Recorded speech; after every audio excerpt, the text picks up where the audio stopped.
guys, it's Amelia, but not the pilot, just Amelia. It is the end of February. We've made it 2 months into 2021 already. That is so crazy to me. And I'm here today with my February reading wrap-up. Last month, I did a sort of vlog style for my reading wrap-up. I was planning on doing that again this month, and then I ended up barely reading until the end of the month. Literally this week, I started reading again. That's because at the very beginning of the month, I finished All the Young Dudes, which is a Harry Potter Marauders fan fiction, but it's like the size of 4 books, and it's the best thing I've read. It was so good. I don't understand why Joanne wrote a Harry Potter story instead of the Marauders story, because the Marauders are 100% more interesting. However, I'm glad she hasn't told their story because she would have messed it up, and we don't like Joanne anymore. So, if you want to learn more about this Marauders fic that I'm talking about, I made an entire video on it. I will link it down below and also up here. It is so good. I beg you to read it. It is as good, if not better, than the original Harry Potter series. It put me in such a book hangover. I'm not okay. So I didn't read anything after that pretty much until like last week I started reading again. This is because I was working from home a lot this month because we had some COVID cases at work. Everybody's fine now, so wear your masks because it works. But I was working from home a lot, so I didn't have that commute that I usually read on, so I literally like barely read anything.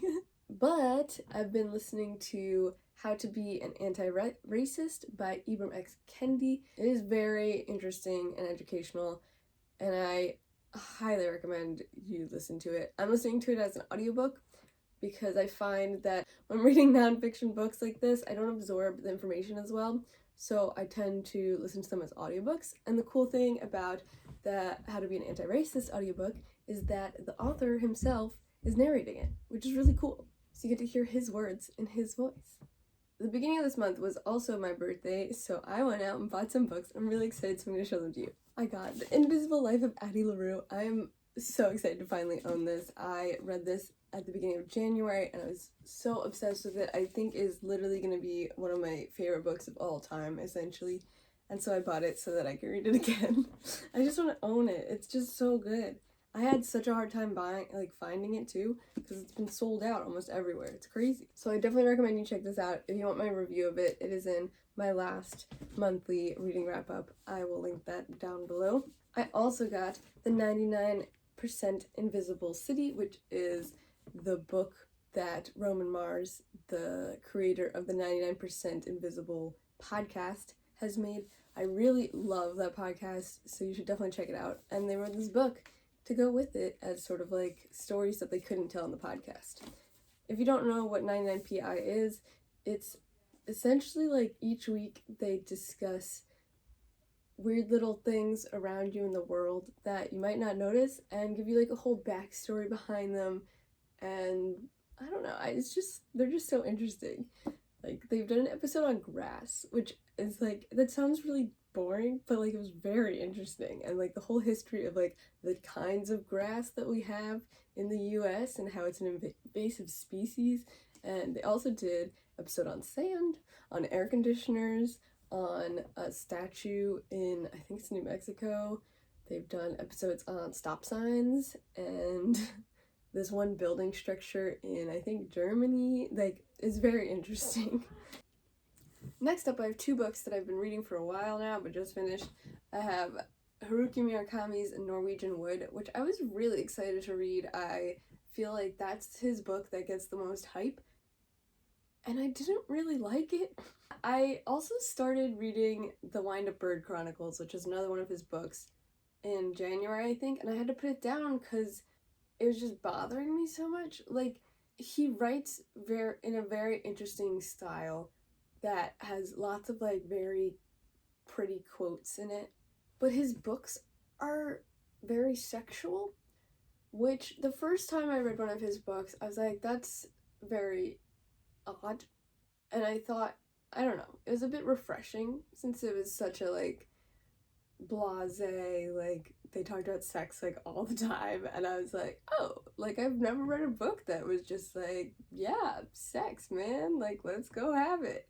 And so I was like, okay, like this is interesting way to write. I feel like most writers don't include sex at all. So I've read Kafka on the Shore, and I really liked that one. It has his weird writing style mixed with his blasé discussion of sex all the time, mixed with a really weird fantasy element that turns everything on its head, and I really enjoyed that.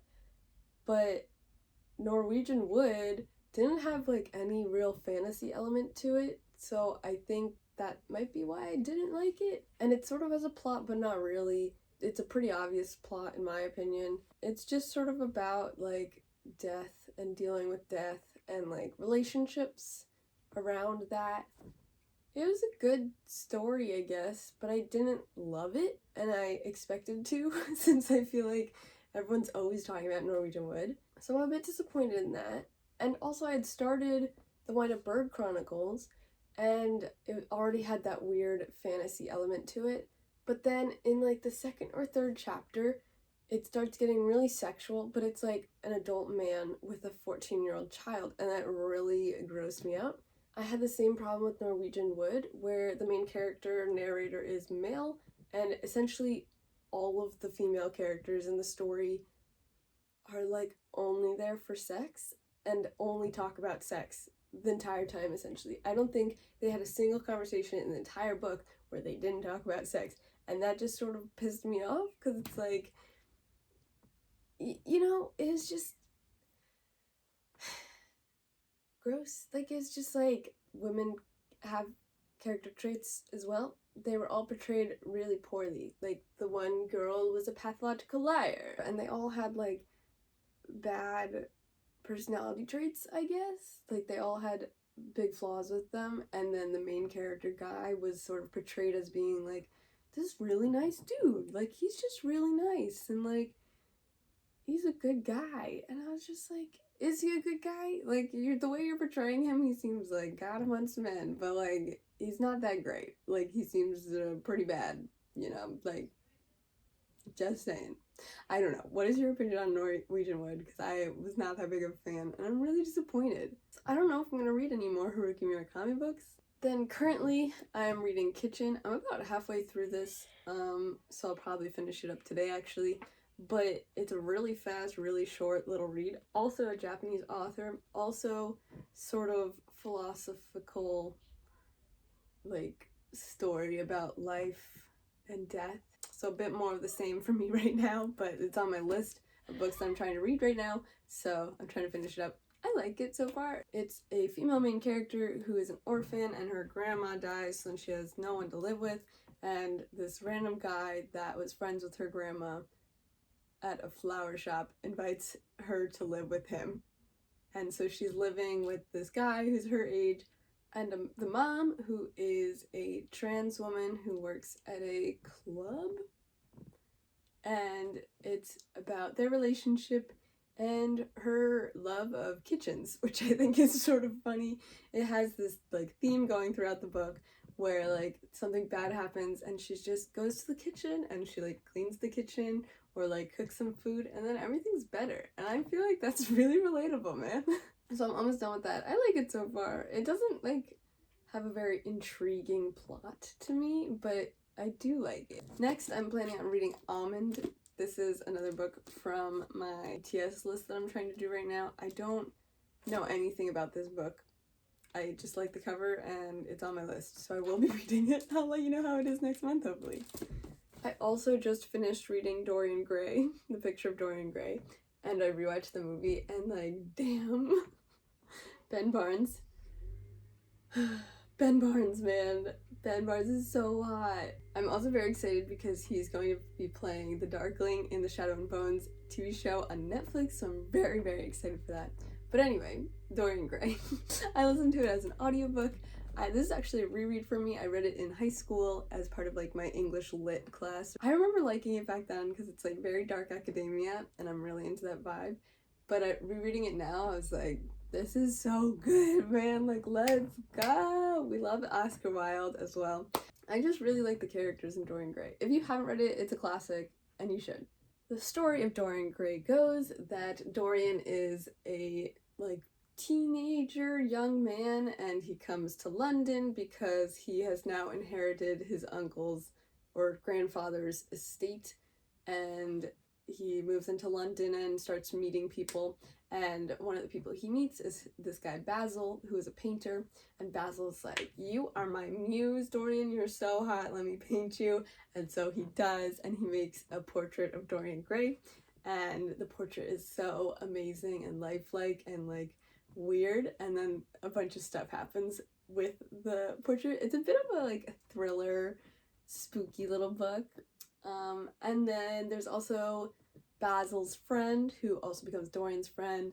I think his name is Lord Henry or Harry or something. I'm very confused by that. But anyway, that man becomes a very big influence in Dorian's life. And a bunch of stuff happens, and it's not good for Dorian. It's such a crazy plot, and if you haven't read it, you need to. It's a classic. It's so good. And it's really short, too. I think the audiobook is like 8 hours, so it's like, what, one day? Just sit down and listen to it. But after reading Dorian Gray and remembering that Ben Barnes was in Narnia, I also watched the Narnia movie, Prince Caspian, which is the best Narnia movie, I must point out. But I totally didn't realize that they only made 3 Narnia movies. I don't know if you guys even care about Narnia, but I feel like Narnia was a big part of my childhood. I also didn't remember. There's 7 books. I thought there was 5. There's 7. Very confused right now. There's only 3 movies. They're still planning on making the 4th movie, even though it's literally been like 10 years. All the actors are old now. I don't really know. But I think I might reread the Narnia series just because I've completely forgotten everything that happens in it. And it was like a good little fantasy, you know? And I like don't remember it. I want to reread it, so I might do that this month. I also really want to reread the Percy Jackson series. I just watched the Percy Jackson musical, which was so good, guys. It is what we deserved. Like, forget about those terrible movies with Logan Lerman. The musical is everything. So now I'm sort of in the mood to, like, reread the entire Percy Jackson series. We'll see if that happens. I have a lot of new books to be reading, so I really shouldn't be rereading these old ones. But, like, we'll see how it goes. But yeah, up next, I'm going to finish Kitchen, probably today. And I'm gonna read Almond and some of the other books that I have taken out from the BTS list, and hopefully fantasy books soon. I don't know which one to read. I also really want to read Cruel Prince and the one about an orange tree. I don't remember what the title is, but it's a really big book. Oh, and Winter's Promise. Oh, there's so many books I want to read. I'm having a dilemma. Please let me know down below what I should read next. Also, what are you guys reading right now? Have you read anything good yet this year? Let me know down below. I hope you guys like this video. Thank you for watching. Bye!